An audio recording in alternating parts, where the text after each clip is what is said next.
और विकास का अल्टीमेट जो होता है, विकास होते होते विकास अल्टीमेटली खुद को ही, पब्लिक को ही खा जाता है। इतनी गाड़ियाँ चल रही हैं, इतने लोकोमोटिव चल रहे हैं, इतनी कारें चल रही हैं, इतनी बसें चल रही हैं, इनसे होता हुआ पॉल्यूशन तो किसी को दिखाई देता नहीं है। दिवाली पर 2 दिन छूटने वाले पटाखों से लोगों के पेट में दर्द होने लगता है।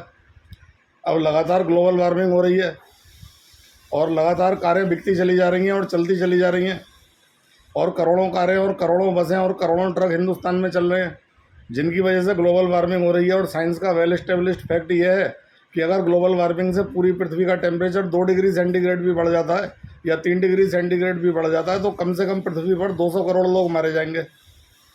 तो अंधे विकास और अंधाधुंध विकास जिसमें पर्यावरण का ध्यान ना रखा जाए वो अल्टीमेटली सभी को लेकर के काल के काल में समा जाएगा। इसलिए ऐसे विकास की कोई आवश्यकता नहीं है। जंगल बचाइए, पेड़ लगाइए, और पेड़ लगाने के नाम पे नाटक किए जाते हैं, पेड़ लगाए नहीं जाते। आज पेड़ लगाएंगे, कल को गाय भैंस खा जाएंगी उन्हें। पेड़ लगाते समय लोग फ़ोटो खिंचवा लेते हैं। जंगल के जंगल उद्योगपतियों को दे दिए जाते हैं काटने के लिए, जिससे कि विकास के नाम पर अंधाधुंध पेड़ों का कटान चलता है और जिससे पृथ्वी की सुरक्षा खतरे में पड़ती है। लगातार एटमॉस्फेयर में CO2 का बढ़ते चले जाना अंधाधुंध विकास की वजह से ग्लोबल वार्मिंग का होना अल्टीमेटली सबको कहाँ ले जाएगा, ये मुझे ज़्यादा कहने की ज़रूरत नहीं है। मैं तो खैर छोटी बुद्धि का आदमी हूँ, ज़्यादा नहीं जानता हूँ।